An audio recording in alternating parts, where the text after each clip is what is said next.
नमस्कार. राणीज किचनमध्ये तुम्हा सर्वांचा खूप खूप स्वागत आहे.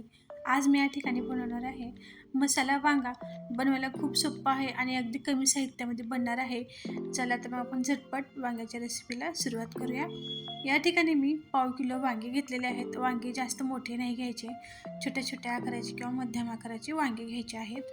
आणि या वांग्याला आपल्याला मधातून असं कापून घ्यायचं आहे, जेणेकरून याच्यामधून आपल्याला मध्ये किडे आहेत का नाही बघता येतं आणि जी वांग्याचा रस्सा मसाला आहे तो मध्येपर्यंत जातं. याच्यामुळे आपल्याला असं एकातून असं कापून घ्यायचं आहे.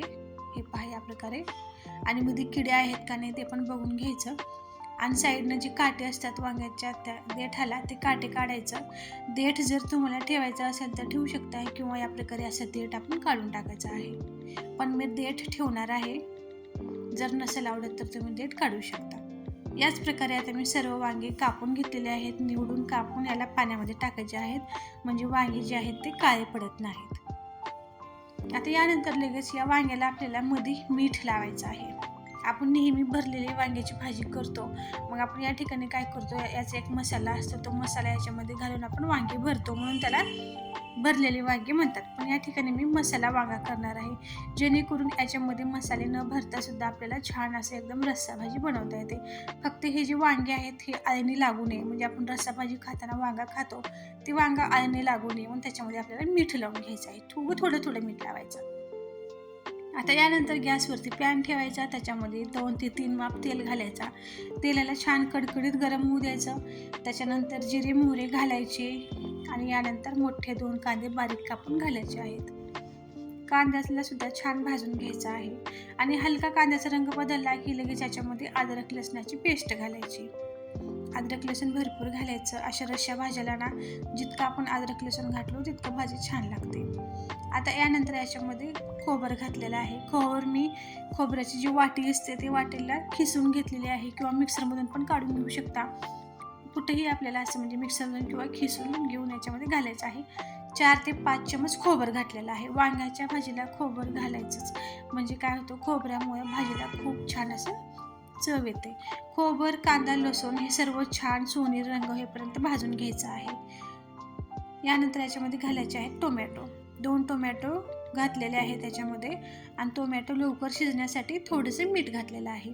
मीठ घातल्यामुळे काय होतं, टोमॅटोची जी वरची साल जी असते ना, ते साल पटकून शिजते. टोमॅटो आता मऊ पडलेले आहेत. टोमॅटो मऊ झाल्यानंतर त्याच्यामध्ये थोडीशी हळद घातलेली आहे, लाल मिरची घातलेली आहे आणि थोडंसं मीठ घातलेलं आहे आणि थोडासा या ठिकाणी गोडा मसाला घातलेला आहे. मसाला कुठलाही घालायचा, गरम मसाला किंवा कांदा लसूण मसाला. आणि मीठ घालताना आपण टोमॅटो शिजण्यासाठी सुद्धा मीठ घातलं होतं, म्हणून या ठिकाणी आपल्याला मीठ थोडंसं कमीच घालायचं आहे. आणि आपण वांग्याच्या मध्ये सुद्धा मीठ भरलेलं आहे, त्याच्यामुळे आपल्याला मिठाचं प्रमाण थोडंसं कमीच घालायचं आहे. आता छान मसाला तयार झाल्यानंतर याच्यामध्ये आपल्याला सर्व वांगे टाकायचे आहेत. हे वांगे टाकून आपल्याला वांग्याचा रंग बदलेपर्यंत आपल्याला याला मिक्स करून घ्यायचं आहे. म्हणजे कसं, आपण वांगे साईडला तळून घेतलो नाहीत. काही जण काय करतात, साईडला थोडंसं तेल घालून त्याच्यामध्ये वांगे भाजून घेतात, पण तशी काहीच करायची गरज नाही, म्हणजे 4-4 फुटाने करायची गरज नाही. डायरेक्ट आपल्याला ह्या मसाल्यामध्येच आपण वांगे जे आहेत ते भाजून घेऊ शकतो. अगदी 2 मिनिटांमध्येच हा वांगा छान भाजतो. बघू शकता वांग्याचा रंग छान बदललेला आहे आणि वांगे छान असं भाजलेले आहेत.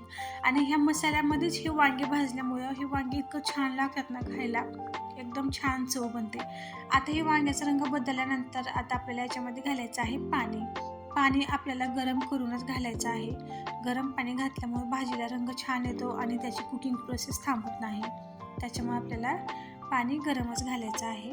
आता पाणी तुम्ही तुमच्या आवडीनुसार, म्हणजे तुम्हाला रस्सा कसं हवा आहे, जास्त घट्ट पातळ, त्यानुसार आपल्याला या ठिकाणी पाणी घालायचं आहे. पाणी घातल्यानंतर आपल्याला याच्यामध्ये 3 ते 4 चमच शेंगदाण्याचं कूट घालायचं आहे.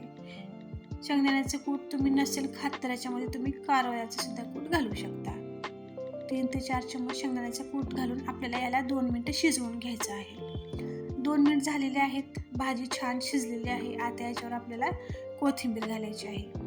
कोथिंबीर घालून आता आपल्याला परत गॅस कमी करून 2 मिनिटं झाकून याला शिजवून घ्यायचं आहे. कोथिंबीरचा सुद्धा तो जो टेस्ट असतो तो मध्येपर्यंत जातो आणि भाजी छान लागते. 2 मिनिट झालेली आहे, भाजी छान शिजलेली आहे. बघू शकता एकदम खळखळ उकळी आलेली आहे. तर या ठिकाणी आपली झटपट वांग्याची भाजी तयार झालेली आहे. आता हे जे रस्सा आहे ना, हे थंड झाल्यानंतर परत घट्ट होतो. खायला खूप छान लागते ही भाजी. भाकरीसोबत, चपातीसोबत तुम्ही कशासोबत ही भाजी खाऊ शकता. भातासोबत सुद्धा हा रस्सा खूपच छान लागतो. तर या ठिकाणी आपला मसाला वांग्याची भाजी तयार झालेली आहे. जर तुम्हाला ही माझी आजची रेसिपी आवडली असेल तर नक्कीच चॅनलला लाईक, शेअर आणि सबस्क्राईब करावे आणि तुम्ही सुद्धा छान असा मसाला वांगा नक्की करून बघा.